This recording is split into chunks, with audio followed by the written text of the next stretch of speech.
Assalamualaikum warahmatullahi wabarakatuh, sahabat Banjarmasin Pos dimanapun Anda berada. Hari ini kita jumpa lagi dalam program acara Bitalk, Banjarmasin Pos bicara apa saja. Pada kesempatan kali ini kita akan membahas tentang UMKM ya. Seperti kita tahu, di tengah pandemi COVID sekarang ini, UMKM juga sangat terdampak. Padahal sebagai salah satu kekuatan ekonomi kerakyatan yang diandalkan, UMKM ini diharapkan bisa menjadi penyelamat di tengah masa pandemi sekarang ini. Penyelamatan UMKM ini sangat penting ya, karena supaya perekonomian negara kita, daerah kita menjadi lebih baik. Apa yang harus dilakukan oleh pengusaha UMKM di tengah pandemi yang serba sulit sekarang ini? Kali ini kita akan membahas tentang peluang dan bagaimana kondisi sebenarnya dari UMKM yang ada di Banua saat ini. Telah hadir bersama saya saat ini Bapak Sudirwo. Beliau adalah Ketua Komisi UMKM dan Ekraf Kalsel. Oke, sahabat Bipos semuanya, karena sekarang masih di tengah pandemi, bincang-bincang kita memanfaatkan platform digital ya. Jadi saya dengan Bapak Sudirwo terhubung melalui platform Zoom. Bapak Sudirwo, apa kabar? Alhamdulillah, Banjar. Semoga. Maaf saya pakai topeng ya. Siap. Wah, keren itu Pak topengnya. Boleh dibuka lagi ya? Oh, boleh. Tapi itu kayak unik sekali. Itu buatan UMKM kita atau gimana itu Pak? Betul. Ini produksi dari UMKM kita yang dia sudah punya mesinnya langsung. Jadi bikin tinggal nunggu aja lagi.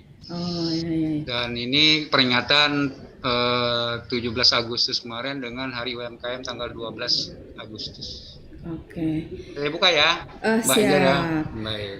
Jadi sebenarnya masker itu juga jadi salah satu peluang yang bisa dimanfaatkan selama pandemi ya, Bang, oh ya? Iya, betul banget ya. Oke Bang, kita hari ini akan membahas khususnya terkait UMKM di Banua ya Bang ya. Seperti kita tahu di masa pandemi ini UMKM juga terkena imbasnya. Walaupun UMKM sebenarnya diharapkan sebagai sekoci penyelamat lah untuk meningkatkan perekonomian masyarakat. Karena untuk sektor-sektor makro itu banyak yang terpuruk sehingga banyak sekali PHK ya Bang ya. Betul. PHK dan usaha yang tutup. Nah Bang, pertama mungkin kita membahas dulu Bang, bagaimana sih sebenarnya perkembangan UMKM di Banua kita ini, khususnya sebelum COVID nih Bang. Karena sebenarnya kan sebelumnya itu perkembangan UMKM itu sangat pesat sekali. Bahkan pemerintah daerah menargetkan pertumbuhan pelaku usaha mikro kecil dan menengah ini sampai ribuan ya. Seperti Banjarmasin itu Wali Kota Ibnu Sina menargetkan kalau tidak salah 2.500. 2.500. Nah, selama 5 tahun. Iya.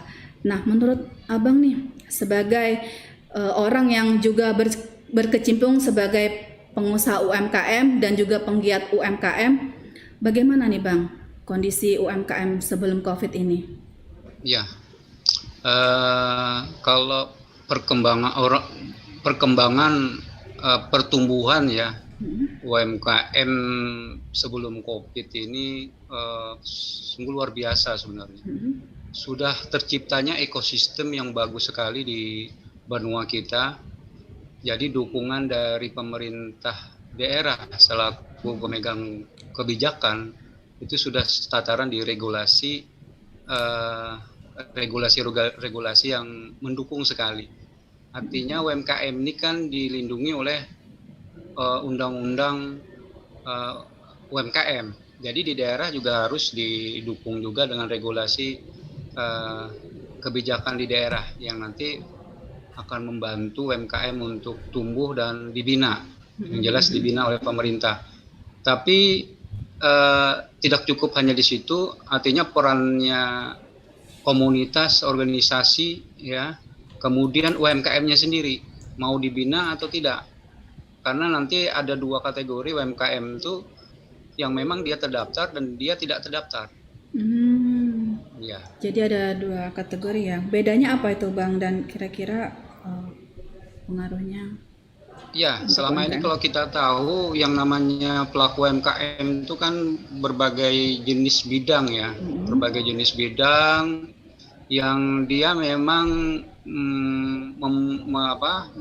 membuat usahanya itu bisa melalui daripada keluarga, meneruskan usaha keluarga atau dia sendiri yang membuka, dan itu turun-temurun, mungkin lama lah ya, udah lama, tapi dia tidak punya legalitas, tidak punya izin.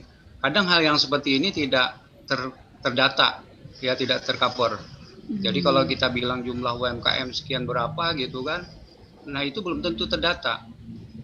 Nah, kecuali bagi mereka yang memang sudah punya izin, ya, izin melalui kelurahan, kecamatan, apalagi sudah punya izin usaha mikro kecil gitu kan, dan hari ini harus menggunakan NIB melalui OSS, semua akan terdata, akan terlihat semua data itu di pemerintahan dan instansi-instansi.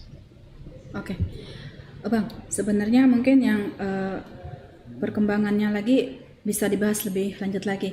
Tapi Iya, lebih betul. dulu saya ingin mengingatkan kepada sahabat Bipos online semuanya, bincang-bincang kita hari ini live ya di 3 platform digital Banjarmasin Pos.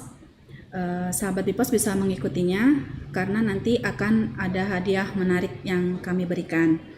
Untuk di platform Instagram, sahabat Bipos bisa melihat di @banjarmasinpos, dan untuk di YouTube channel kami bisa melihat di Banjarmasin Pos News Video, dan Facebook di Bipos Online. Kami sudah menyiapkan untuk 3 penanya terpilih akan mendapatkan kartu perdana Tri Unlimited selama 6 bulan. Oke. Bang, kita lanjut lagi nih. Ya. Untuk yang UMKM sebelum pandemi itu, walaupun datanya mungkin ada beberapa versi tadi ya, itu sudah menggambarkan sebenarnya ya bahwa pertumbuhan UMKM sangat pesat sekali, khususnya sebelum pandemi ya. Nah, kemudian Bang, apakah ada sektor-sektor potensial baik produk ataupun jasa yang sebenarnya memiliki prospek cerah sebelum terjadinya COVID ini? Dan kira-kira setelah terjadi COVID ini bagaimana nasibnya? Contoh usaha yang potensial di daerah kita khususnya ya. Saya nggak bicara makro Indonesia gitu, karena terlalu luas kita berbicara itu. Kalau di Banua kita ini dengan adanya ekosistem yang diciptakan oleh pemerintah, komunitas dengan pelaku UMKM sendiri, itu sebenarnya sudah sinergitas yang luar biasa. Produk yang selama ini mungkin dia akses pasarnya tidak terlalu besar ya, mungkin masih lokalan saja, tapi sekarang sudah bisa masuk ke retail modern gitu ya. Contohnya ke boleh sebut merek nggak ya? Retail modern kan banyak ya. Boleh. Ada Hypermart, kemudian ada Giant, kemudian ada Transmedia yang terakhir ya, yang ada di Banjarmasin. Transmart. Transmart ya, mohon maaf. Transmart itu produk kita sudah banyak masuk. Ya, produk kita sudah banyak masuk karena bagaimanapun retail modern harus punya kewajiban memasukkan kuota ya untuk produk UMKM. Iya, UMKM. Dan itu kemarin udah bagus gitu, tapi semakin jauh memang ada kendala ya. Kalau kita bilang selama ini kita juga banyak berinteraksi dengan pelaku UMKM sendiri yang yang meletakkan barangnya di sana. Memang dari sisi pembayaran ya, billingnya memang masih ada kendala. Kebetulan juga permodalan kawan-kawan UMKM ini kan terbatas. Jadi kalau produksi kemudian dititipin di sana cukup lama, nah terus mereka modal apa lagi buat Diputar produksi gitu, berputar gitu kan. Dan itu juga ada kelebihan dan kekurangannya lah seperti itu. Oke. Kira-kira untuk sektor-sektor potensial tadi Bang mungkin bisa lebih diulas. Seperti kan kita tahu bahwa Kalimantan Selatan ini menyimpan banyak potensi ya yang bisa dikembangkan untuk dari sisi produk, dari sisi kuliner yang variasinya sangat banyak bermacam-macam.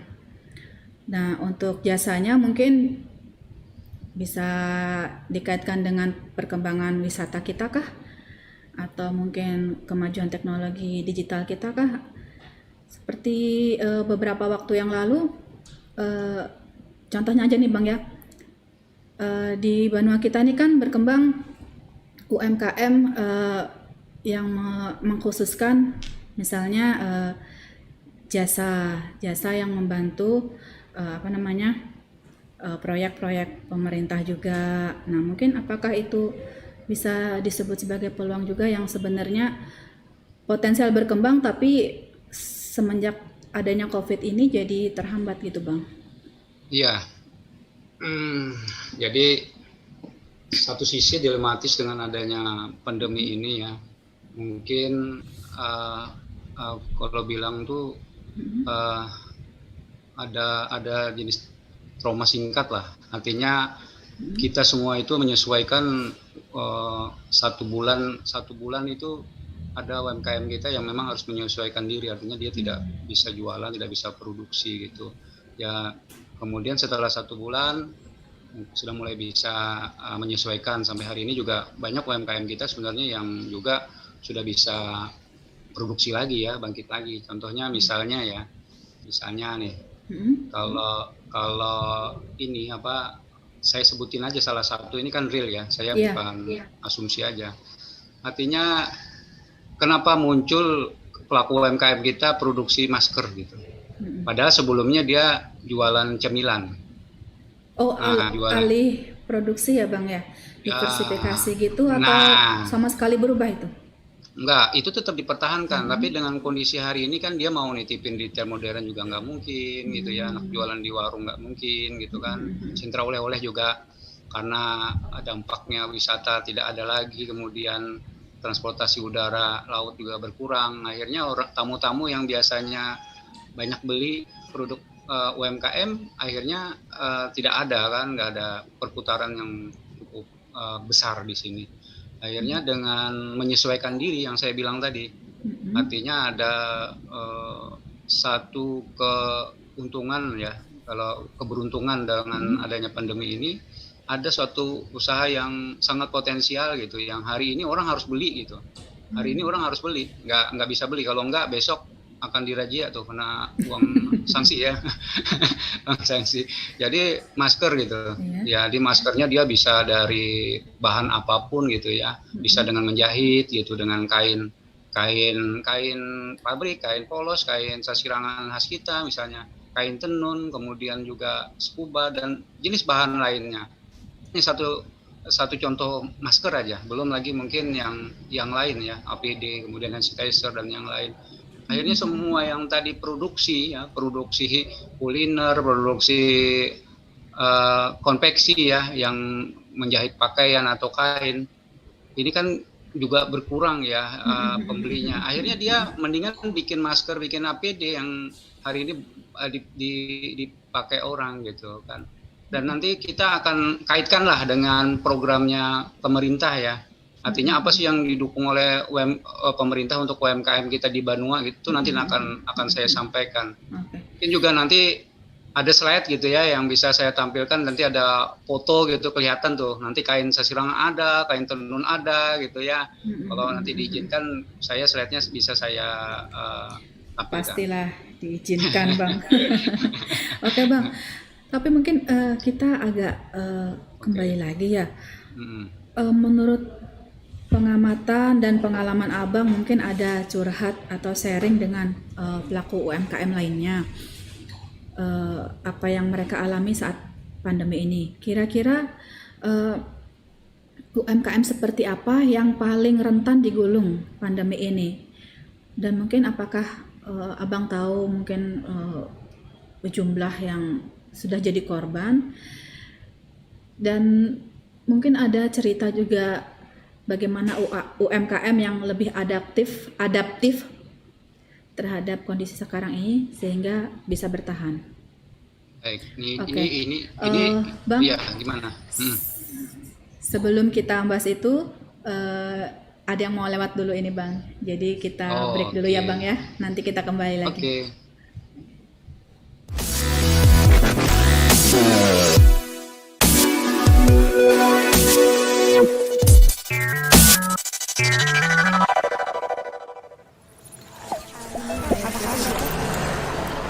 Kini layarku sudah terkembang hingga ke pelosok negeri,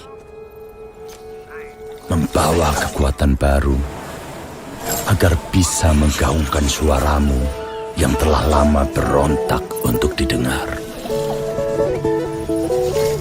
Mencari arah baru untuk menjelajahi indahnya negeri kita.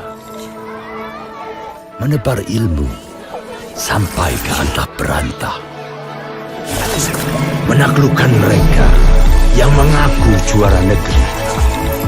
Menciptakan peluang yang mereka bilang kemustahilan.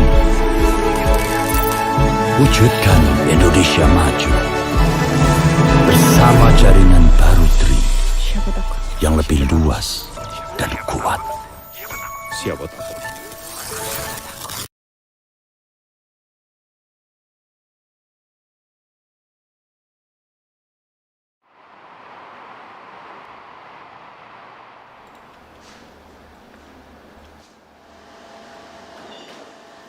Kami percetakan grafika Wangi Kalimantan bergerak di bidang percetakan komersil berbasic cetakan offset. Jadi kami menerima semua kebutuhan cetak yang berbahan dasar kertas, mulai dari buku, majalah, naskah soal, kalender, semua yang berbahan jenis kertas.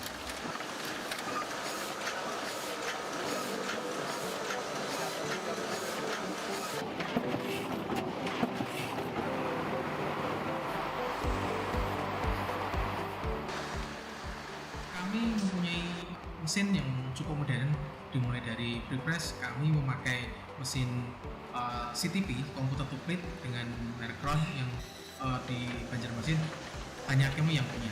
Untuk dicetak, kami memakai mesin Speedmaster 102 ZP, mesin dengan kapasitas plano ukuran 72/102 dengan kapasitas full color 1 lintasan. Untuk di finishing, kami ada beberapa mesin sporting seperti mesin jahit kawat, jahit benang, mesin lem panas, semua finishing kami bisa lakukan.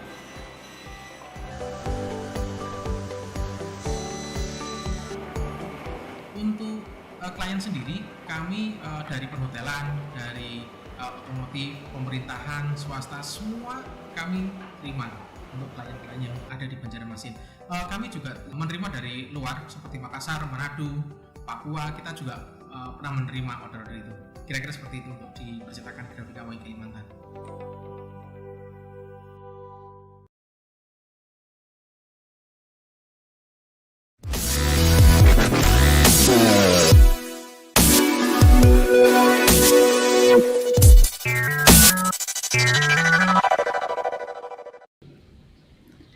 Ya, sahabat Bipos semuanya, kita kembali lagi ya.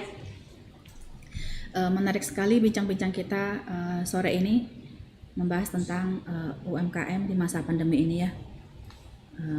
Sekali lagi saya ingatkan kepada sahabat Bipos semuanya untuk berpartisipasi dalam bincang-bincang kita ini, bisa menyampaikan komentar atau responnya ya melalui 3 platform digital Banjarmasin Post, di Instagram @banjarmasinpost, YouTube channel kita Banjarmasin Post News Video, dan di FB kita Bipos Online. ada hadiah menarik menanti untuk 3 penanya beruntung ya, yaitu 3 kartu perdana Tri Unlimited selama 6 bulan. Oke, Bang Dirwo, kita kembali lagi. Bang, membahas tentang UMKM tadi yang rentan digulung pandemi ini dan mungkin sudah ada berapa korbannya. Mungkin Abang bisa menyampaikan atau mungkin ada datanya Bang yang bisa di-share kepada kita di sini.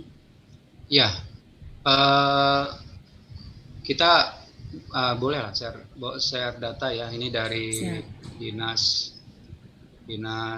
Koperasi dan UMKM tadi menyampaikan bahwa data realnya UMKM Kalimantan Selatan itu berjumlah 357 ribuan ya, itu tahun 2018. Jadi masih belum ada update sampai terakhir. Kemudian menurut Badan Pusat Statistik, saya kalau di BPS itu dia dipecah dua ya, dibagi dua. Jadi ada UMK dan UMB. Jadi saya hanya mengambil UMK-nya saja, mikro kecilnya itu 466.222. Jadi seperti kita awal berbicara tadi, ini masuk ini. Kalau 357 ini saya anggap ini terdaftar nih di dinas, mereka binaan gitu. Jadi sisanya yang tidak terdaftar. Nah ini menjawab yang pertama tadi. Yang pertama tadi ya. Okay. Siap. Yang berikutnya, ini kita sudah masuk ke masa pandemi.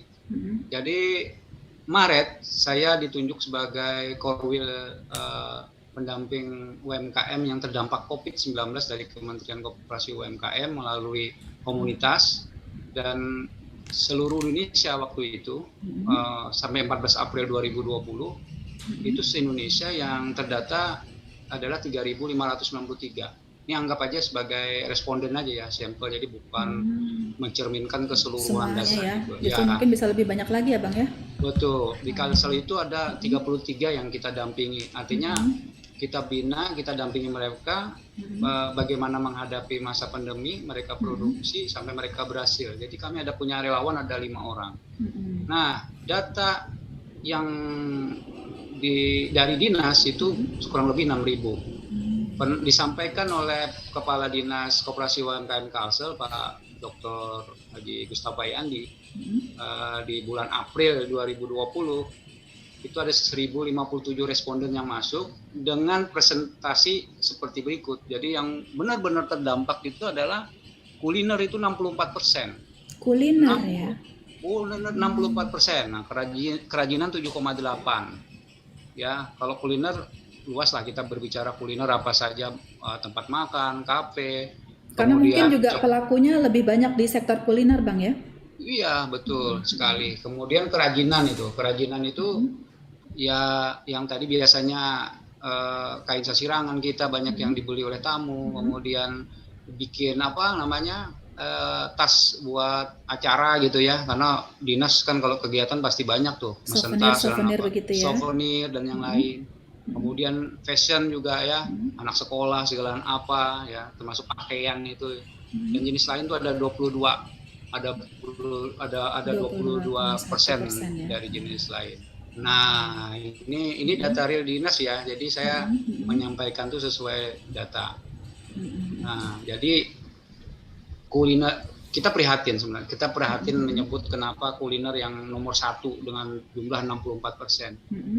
Ini dampaknya tidak hanya pemilik saja. Ada kita satu UMKM yang punya usaha itu, dia punya outlet banyak.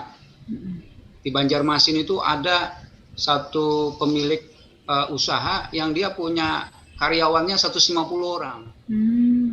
Nah, jadi pada saat dia kena masa COVID, kemudian orang sudah tidak bisa datang lagi untuk beli gitu. Kemudian juga waktu itu cukup ketat ya, artinya PSBB ada tempat ya, kumpul. ada PSBB. Iya, PSBB untuk kumpul. Akhirnya karyawan dirumahkan. Jadi bukan di PHK gitu ya. Kalau di PHK ya tanggung jawab perusahaan atau pelaku UMKM akan memberikan pesangon ya. Tapi kalau dirumahkan kan alasannya mudahan COVID-nya bulan depan sudah selesai gitu kan. Nah, nggak taunya sekarang udah berapa bulan gitu kan. Nah akhirnya berlarut-larut sampai sekarang lah. Yang kasihan tuh itu memang pelaku usahanya dengan modal yang besar dia nggak bisa jalan, karyawannya juga punya Jadi ya korban ya. banyak korban gitu kan. Nah ini contoh. Ya. Itu cerita-cerita unik mereka ya. Tapi mungkin itu yang terkena dampak. Tapi ada juga nggak mungkin cerita menginspirasi dari UMKM yang juga merasakan dampak, tapi mereka bisa adaptif sehingga bisa bertahan saat pandemi ini. Ya, dampak itu sebenarnya ada dua ya, mau ke arah negatif apa positif gitu.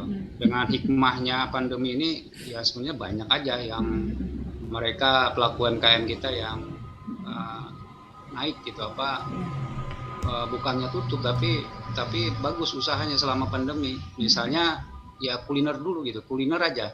Walaupun 60% kena dampak gitu, tapi ada kuliner kita itu yang dia langsung beralih ke online ya. Dia tidak buka tempat, tidak buka tempat gitu. Dia mengubah packaging aja, kemasan gitu. Yang biasanya tadi piringan gitu atau kemudian dia ubah menjadi kemasan yang menarik gitu kan. Minumannya dibikin dia botolan gitu kan, dan karena kita ini sudah berada di eranya digitalisasi, promosi nggak masalah, mau di media sosial apapun, grup WhatsApp apapun, semua dengan kondisi kayak gini, orang pingin di rumah aja barang datang gitu. Jadi ya melakukan diferensiasi Bang ya? Diferensiasi, ya betul. Diferensiasi, ya. Itu terbukti efektifkah Bang kira-kira berdasarkan pengalaman para pelaku UMKM di Banua? Karena kan memang digital nih isunya sudah lama ya, bahwa offline harus mulai belajar beralih ke online. Karena seiring dengan perkembangan teknologi sekarang ini, platform itulah yang akan menjadi tren ke depannya. Tapi kan sekarang banyak sekali hambatan atau kendalanya. Misalnya belum semua masyarakat, katakanlah pangsa pasarnya bisa menerima platform secara online itu tadi. Kemudian bagaimana juga untuk pengiriman dan layanan after sales-nya. Ya, kita kalau berbicara ada orang yang masih masyarakat kita yang belum belum tahu teknologi, yang enggak juga lah. Sekarang dari sampai pelosok desa aja semua udah pegang HP lah, sudah internet semua. Nggak melulu namanya internet tuh harus ngakses website gitu. Yang saya bilang itu bukan cara yang efektif ya, cuma hanya identitas diri saja kalau website itu. Tapi kalau untuk media promosi kan media sosial sangat efektif. Media sosial sangat efektif dengan menggunakan Facebook, dengan menggunakan Instagram, kemudian dengan sekarang dengan YouTube ya, YouTuber ya. Seperti kita nih Lab sekarang ini kan semua sangat efektif dan efisien gitu ya. Artinya dengan menggenggam HP saja kita bisa mengakses, apalagi dengan adanya grup-grup ya.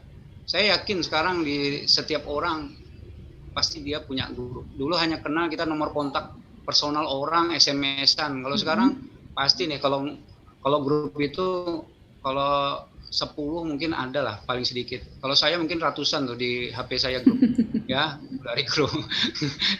Grup itu kan sangat efektif sekali gitu loh untuk menjual sesuatu, promosi. Ya, ada nomor kontak yang bisa dihubungi, berapa harganya sih, udah titip sama online kan datang nanti barang. Itu berlaku untuk di daerah perkotaan ya yang ada driver online, tapi sekarang hampir di kabupaten-kabupaten sudah juga mulai masuk untuk walaupun bukan pemain besar gitu, ada pemain kecilnya gitu, tapi lumayan lah. Syukur-syukur nih pelaku UMKM kita yang dia menyediakan jasa delivery sendiri. Nah itu keren lagi gitu. Bisa ini ya. Salah satu strateginya. Bang, kita jeda dulu dengan menjawab pertanyaan dari netizen. Sudah ada beberapa pertanyaan yang masuk ke 3 platform kita ya. Mungkin kita akan bacakan dari Instagram kita dulu nih. Ada dari dari Marjanah 88. Saya mau tanya, sepengetahuan Abang, apakah ada peran pemerintah terhadap UMKM yang masih berbasis kecil? Nah, ini kita jawab langsung atau mau semuanya dulu, Bang? Satu dulu lah. Oh, siap. Biar fokus ya. Silakan. Silakan. Dengan kondisi pandemi ini akhirnya memori kita juga. Saya tidur itu satu hari bisa 4 jam aja tuh malam. Siangnya udah nggak bisa istirahat gitu ya. Baik, Marjanah 88 ya. Iya. Ya, yang jelas mungkin ini mbak-mbak lah.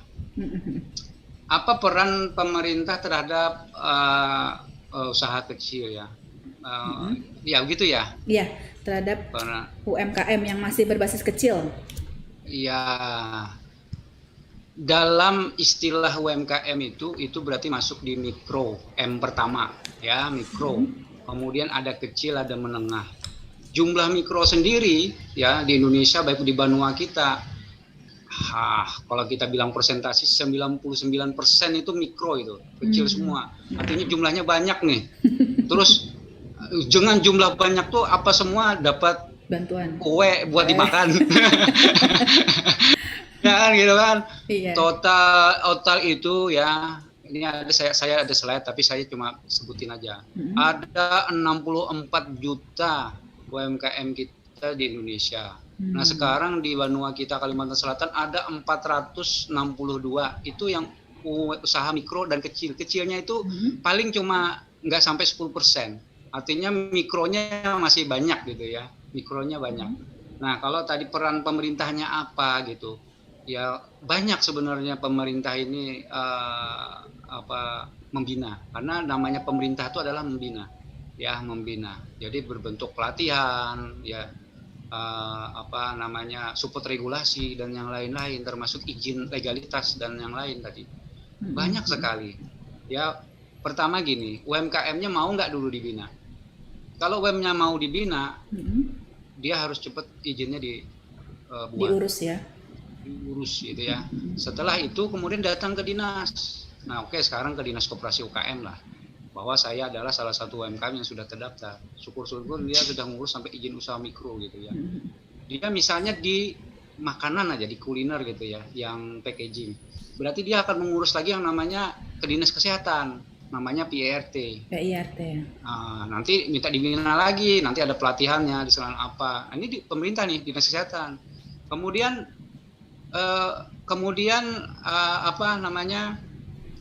perdagangan, dinas perdagangan juga banyak ya, dinas perdagangan dan perindustrian.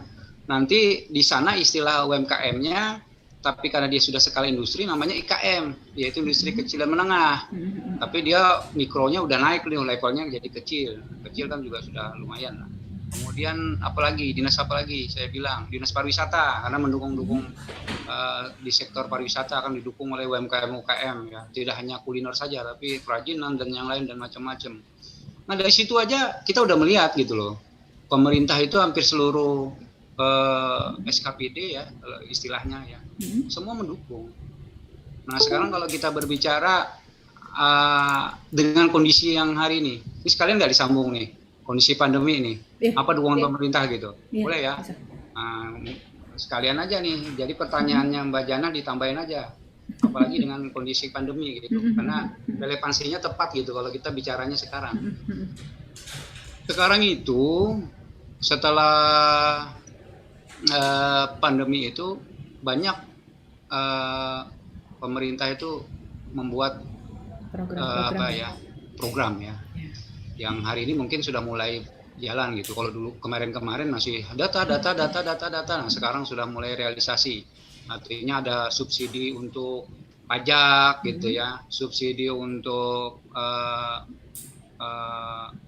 angsuran ya, kalau kita boleh bilang ya, angsuran cicilan gitu. Kemudian adanya program kartu prakerja itu sebenarnya bisa diakses oleh siapapun, termasuk itu bukan hanya orang yang kena PHK, tapi masyarakat umum, kemudian UMKM kita. Dan hari ini per September ini akan akan ada lagi yang bantuan itu ya, bantuan banper itu yang 2,4 juta. Nah, itu khusus UMKM itu. Datanya udah di dinas semua. Jadi udah verifikasi pusat, udah di oke semua, pencairannya langsung ke rekeningnya masing-masing UMKM. Itu kalau bicara stimulan harga ya. Nah, sekarang dengan kami ada di Komite UMKM Ekrab pun kami perlu menyampaikan program pemerintah provinsi kita apa. Kalau tadi kan pusat ya. Nah, sekarang kita Banua apa? Pemprov Kalsel apa? Nah, sekarang di Kalsel itu seperti pesan daripada Dinas Koperasi UKM tadi, Dinas Perindustrian dan juga tim gugus depan COVID-19 untuk memberdayakan UMKM kita yang tadi ya, yang kena dampak sekaligus yang mikro-mikro sih banyak. Itu diberikan program 1 juta masker yang nanti akan dibagikan ke seluruh masyarakat Kalimantan Selatan. Tapi Bang ada, dan itu sudah di launching tanggal 17 Agustus tadi gitu ya. Dan itu yang memproduksi para UMKM kita. Jadi yang tadi ya dikontrak, yang tadi udah nggak ada produksi, nggak ada usaha jalan, bisa dengan adanya ada pembuatan kegiatan maskernya. bergeliat ya. Lumayan ya, 1 juta banyak loh itu. Ya kan? Iya. Nah, Ini itu sih Mbak mungkin ya. satu Mungkin, lagi Bang. Oke. Ini dari Instagram juga. Kaila Adiba. Dampak COVID ini banyak karyawan yang kena PHK. Bagaimana saran Abang cara efektif supaya bisa memulai usaha baru di saat pandemi seperti sekarang? Oh, sepertinya kita break dulu Bang ya sebelum menjawab pertanyaan ini. Mungkin bisa sambil disiapkan jawabannya. Oke, sahabat Pipa semuanya, kita kembali break dulu. Nanti kita kembali lagi.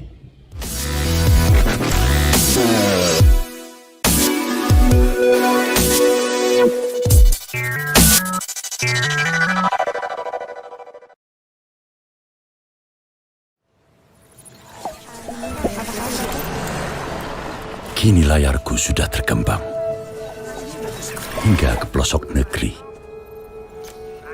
membawa kekuatan baru agar bisa menggaungkan suaramu yang telah lama berontak untuk didengar. Mencari arah baru untuk menjelajahi indahnya negeri kita. Menebar ilmu sampai ke antah berantah. Menaklukkan mereka yang mengaku juara negeri. Menciptakan peluang yang mereka bilang kemustahilan. Wujudkan Indonesia maju bersama jaringan baru Tri yang lebih luas dan kuat. Siapa takut?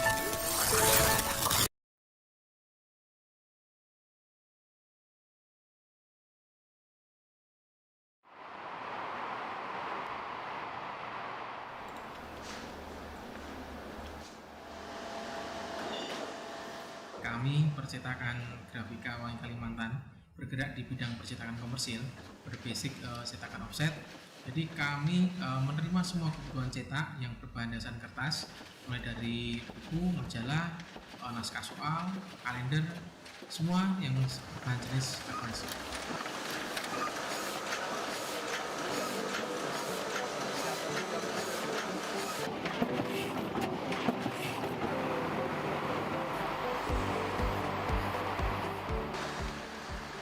Kami mempunyai mesin yang cukup modern, dimulai dari prepress. Kami memakai mesin CTP, komputer to plate dengan merek Crown yang di Banjarmasin hanya kami yang punya.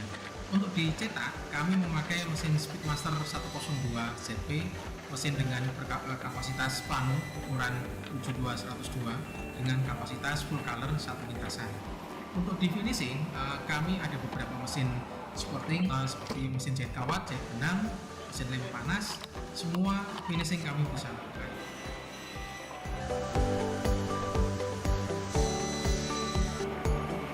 Untuk klien sendiri, kami dari perhotelan, dari otomotif, pemerintahan, swasta, semua kami terima untuk klien-klien yang ada di Banjarmasin.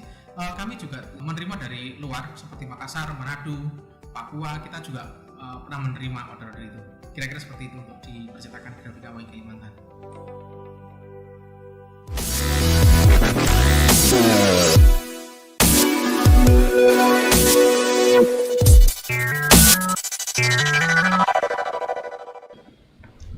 Ya. Oke, sahabat Bipos, kita jumpa lagi setelah break iklan sesaat ya. Saya ingatkan kembali kepada sahabat Bipos semuanya dimanapun berada untuk berpartisipasi, menyampaikan komentar atau respon terhadap bincang-bincang kita hari ini bisa melalui platform di 3 platform digital kita di Banjarmasin Post, di Instagram @banjarmasinpost, YouTube channel kita Banjarmasin Post News Video, dan di Facebook kita Bipos Online ya. Ada hadiah menarik yang kita siapkan untuk 3 penanya beruntung nanti ya, yaitu kartu Perdana Tri Unlimited selama 6 bulan. Lumayan ya di masa pandemi ini, kuota gratis ya. Oke, Bang Dirwo, kita kembali lagi nih Bang. Ya. Ya. Bang, melanjutkan tadi ya pertanyaan dari sahabat Bipos di Instagram tadi ya, terkait dampak COVID nih, banyak karyawan kena PHK. Bagaimana cara efektif memulai usaha baru saat pandemi? Sama Kaila Diba tadi ya. Iya. Ya, Kaila Diba mengenai karyawan yang di PHK. Makanya kalau yang di PHK tadi apakah dapat pesangon nggak dari perusahaan gitu. Kalau dapat pesangon kan berarti uangnya bisa buat apa dia. Nah, begitu ya. Iya. Nah, beda kalau di rumah kan gitu. Dia diam di rumah, nggak di PHK, nggak dapat apa-apa. Wah, kan repot ini ya. Memang kalau kita mengeneralisasi semuanya mungkin agak sulit. Tapi ini maksud kita. Dengan adanya program pemerintah yang saya sebutkan di awal tadi, dengan adanya kartu prakerja itu sebenarnya salah satu usaha untuk mendapatkan penghasilan dalam masa pandemi ini, dan dia dapat ilmu gitu, karena tidak hanya dapat uang saja, tapi dia ikut dana itu dikasih untuk pelatihan. Yang penting dengan adanya pelatihan itu ya dia bisa digunakan untuk mencoba untuk buka usaha gitu. Selain dia mungkin akan bisa membuka usaha dari selama dia kerja di tempat dia gitu. Ada saran nggak Bang? Mungkin usaha apa yang cocok untuk memulai di masa pandemi kayak gini? Yang mungkin yang yang ringan-ringan, nggak berat dan perlu modal besar gitu ya? Iya, yang prospek itu sebenarnya kuliner semua ya. Kuliner ya? Itu dominasinya tinggi gitu. Kalau kita bicara yang lebih unik, yang spesifik mungkin banyak, tapi kuliner itu kan banyak lagi gitu variannya. Kalau walaupun paling terdampak tapi juga paling prospek gitu Bang ya. Betul. Mbak Diba, itu sarannya ya. Mungkin bisa dicoba kuliner yang bisa dibikin dan kira-kira laku dijual ya. Oke. Mungkin kita satu lagi penanya Bang, karena ini waktu kita terbatas ya, jadi kita mungkin jawab beberapa pertanyaan netizen singkat dan padat ya. Satu lagi ini dari Ikrania Rayadinata Rahmadani. Salam Pak Dirwo. Mungkin dia kenal ya. Nggak tahu nih. Pak, UMKM kalau mau konsul-konsul atau tanya-tanya gitu, perizinan dan lain-lain, kemana ya datangnya? Domisili Banjarbaru Pak. Waduh, dia malah nanya perizinan nih Pak. Iya, pasti ya, karena kalau sudah dapat izin dan dia ada legalitas, dia akan mudah untuk diakses oleh dinas untuk dibina kan begitu. Nah, tapi sebelum ke situ pun sebenarnya adanya organisasi, adanya komunitas gitu ya, sebenarnya mewadahi itu.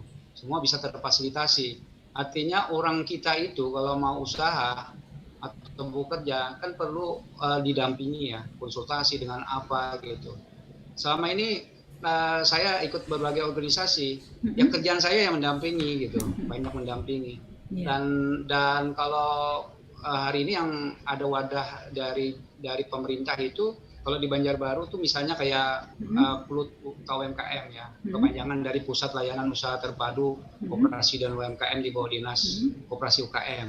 Nah itu bisa datang ke sana, itu buka jam kantor ya dari pagi sampai sore gitu ya.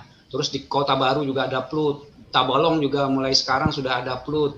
Kemudian ada rumah kreatif BUMN, itu ada di Banjarmasin, ada di Banjarbaru, ada di Tanah Laut, ada di Kandangan gitu kan.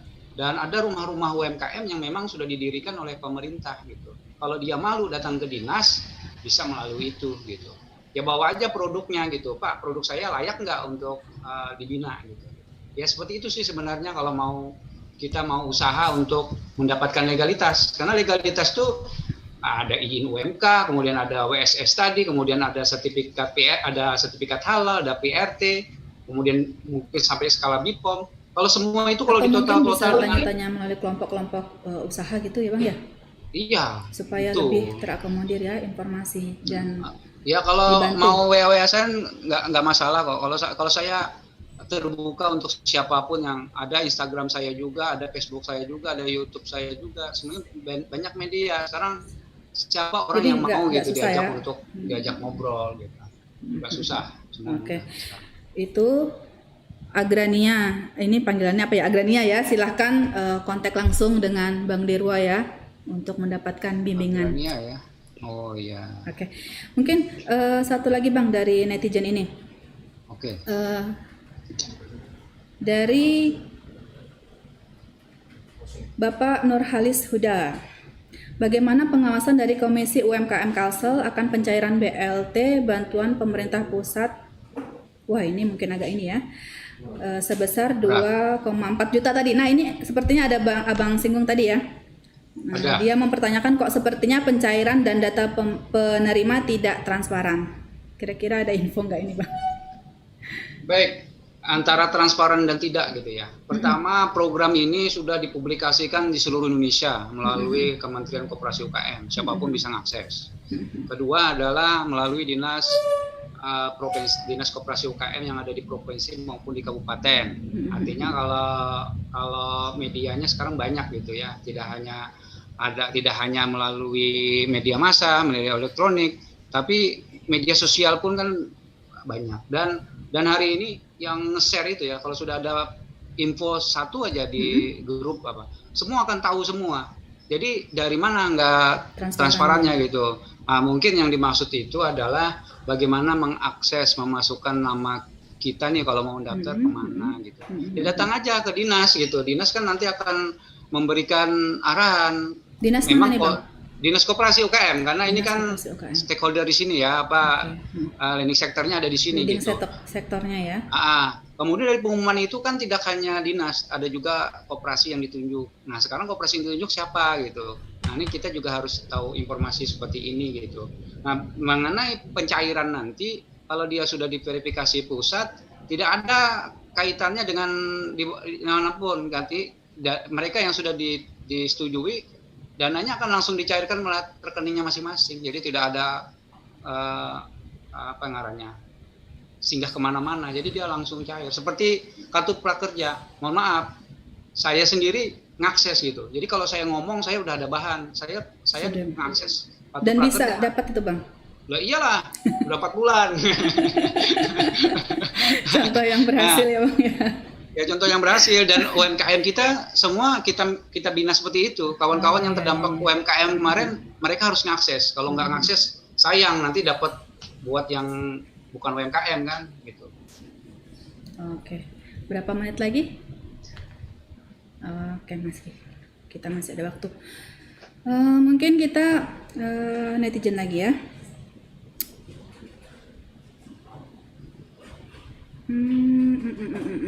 Ini banyak sekali sampai bingung milihnya Bang.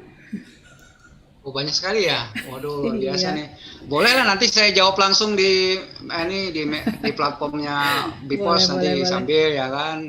Bang, ini dari Risman. Ya. Saya kenal kayaknya nih. Bagaimana langkah nyata mengembalikan nasib UMKM yang terdampak pandemi saat ini? Ya mungkin ini merangkum yang sudah disampaikan tadi ya Bang ya. Ya, baik. Jadi upaya-upaya pemerintah juga sudah banyak gitu ya. Upaya organisasi sudah banyak gitu kan. Sekarang tinggal pelaku UMKM-nya aja mau gimana. Keluar rumah aja nggak bisa gitu kan. Iya, iya, iya. Kalau saya sendiri pribadi dengan adanya pandemi ini jadi hikmah sebenarnya. Kita ambil positifnya saja. Jadi hari ini saya setiap hari nggak pernah putus yang namanya dengan webinar, dengan apa namanya workshop, dengan seminar.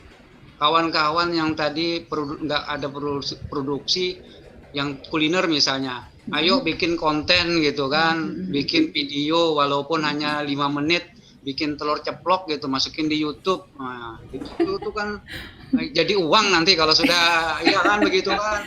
Ya kita positif aja lah, apa saja gitu. Selama pandemi ini seperti ini, ya kita juga harus nunggu, ya harus nunggu sampai kapan kita bisa beraktivitas seperti sedia kala. Walaupun kita masuk new normal dengan protokol kesehatan yang harus ketat, ya insya Allah lah.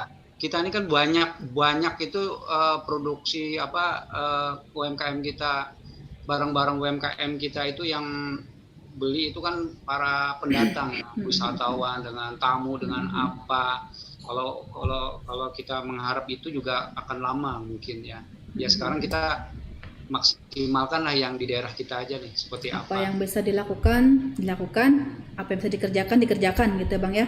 Satu yang belum saya akan jelaskan itu masalah ekspor yang hari ini potensinya luar biasa gitu. Tapi saya nggak bisa terlalu banyak cerita gitu. Sekarang dulu kita agak susah untuk menjual barang kita untuk ekspor. Sekarang negara mana aja melalui dubes kita sudah banyak.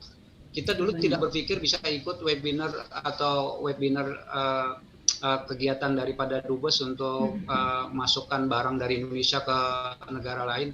Hari ini kita mudah sekali gitu loh, mudah sekali. Ya mungkin itu jawaban kita yang mungkin bisa banyak bisa dipahami kawan-kawan. Oke Bang, mungkin menjelang closing ini saya juga ingin tahu, mungkin sahabat Plus juga ingin tahu, karena komite UMKM dan Ekraf ini apa sebenarnya, kan dengar-dengar ini baru saja dibentuk ya, SK-nya juga baru diserahkan, cuman belum ada pelantikan nih Bang ya. Kira-kira mana mau pelantikan kayak gini? Kira-kira sebenarnya apa sih fungsi dan mungkin peran dari komite ini sendiri, khususnya apakah ini ada kaitannya untuk membantu mengangkat UMKM di masa pandemi sekarang ini? Mungkin bisa dijelaskan Bang. Baik, komite UMKM dan Ekraf Kalimantan Selatan itu ketuanya adalah Kepala Bapeda Kalimantan Selatan. Anggotanya adalah dinas-dinas terkait, SKPD terkait, yang artinya nanti ada kaitannya dengan pembinaan UMKM dan ekonomi kreatif. Nah, kemudian pelaksananya di lapangan adalah komisi. Nah, komisinya kita ada 3 nih. Ada komisi UMKM, ketuanya saya, selaku organisasinya saya bawa adalah Forum UMKM Digital dan Kreatif Indonesia, dan organisasi lain lah yang saya punya. Itu kemudian ada lagi organisasi lain, ada Presiden IMA, ya ada HIPMI Kindo, ada Kadin, ada HIPMI, semua ada di dalam komisi itu. Nah, kemudian ada lagi Komisi Ekonomi Kreatif Ekraf, nanti itu akan banyak berbicara masalah sektor 17 sektor Ekraf. Nah, itu kapan-kapan diundang lah untuk bicara masalah ekonomi kreatif gitu ya. Apalagi dengan masa seperti ini sangat banyak yang bisa dibicarakan. Dan terakhir adalah komisi startup. Nah, nanti urusan masalah digitalisasi, masalah pengembangan aplikasi dengan yang lain. Nah, ini ada komisinya khusus gitu, dan ada komunitasnya, dan ini akan jalan terus gitu, nggak mikirin dampak COVID seperti ini, malah jadi tidak hanya terkait dengan COVID ya Bang ya. Betul. Siap. Nah inilah kalau kita bilang ini ada apa ya namanya langkah maju dari Kalimantan Selatan itu ya, punya wadah ini yang selama ini kita kerjanya masing-masing. Nah sekarang dengan Oke, adanya komite siap. ini kita bisa Bisa bersama-sama. bersama-sama. Termasuk Oke, media Bang. ya harusnya nanti Siap, support lah oke. untuk komite Bang, ya kan. untuk sebelum closing mungkin ada kata singkat dari Abang terkait UMKM di masa pandemi ini.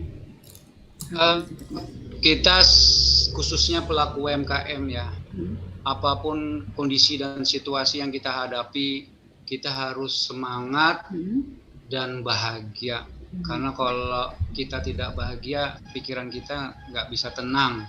Ya, apalagi masalah ekonomi di rumah, dapur mengepul.